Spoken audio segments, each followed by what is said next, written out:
Hi everybody, welcome again to Finance in 5. For those of you who are part of our long workshop on the estate planning and basics of estate planning, I want to thank you. This is going to be a little recap.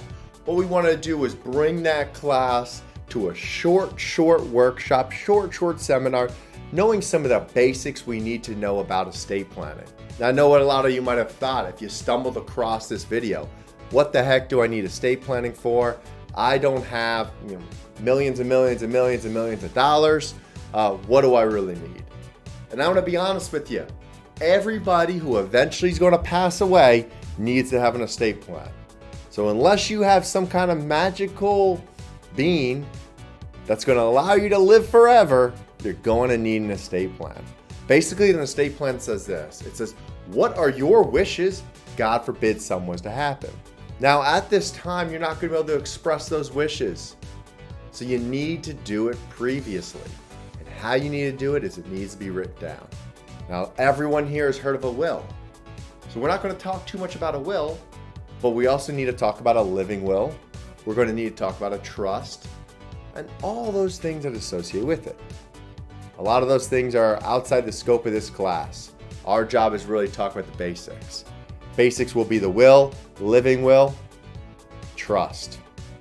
First and foremost, think of your will as an instruction. That's all it is. It's an instruction. I want Chris Jr. to get the silverware or something like that. It's an instruction of what should happen. Now, this instruction is read in what they call probate court by a judge, attorney, whatever the case might be, deciding if that will is valid or not. We have a living will. Living will is supposed to do the exact same thing. It's when you're alive. God forbid you can't make your own decisions, car accident or something of that nature. What are your wishes? Who could sign off on medical reports for you? Who can access your accounts if money's needed?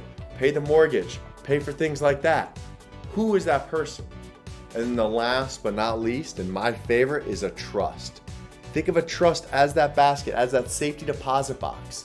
Right? The will may give instructions, but the safety deposit box is where things should be. So if any of you have ever had a safety deposit box, you know the one main objective of a safety deposit box is to keep your privacy. And that's what a trust is going to do. It's going to keep your privacy. Remember I talked about a will. A will is read in court, in front of everybody. Anybody who wants to say that will is wrong has the ability to. A trust, your safety deposit box, it's private. It's amongst you and the individuals who you appointed to be in charge of that. So let's think of that. Let's understand that a little bit more. All right, we have this trust, or we created this trust. We created the safety deposit box. Well, the first term we're going to see in trust is what they call grantor.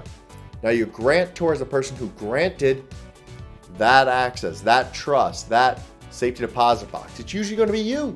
Next party you're going to see is called the trustee. Okay. Unlike a safety deposit box, there's no key that opens this. There's what they call provisions, instructions, saying things like who gets what, how they get it. Is it given to them all at once? Is it spread through their lifetime? Are there certain individuals who should or should not get it? And what are the rules that follows? Well, that trustee, the title trustee, is the person who could read those instructions and understand them.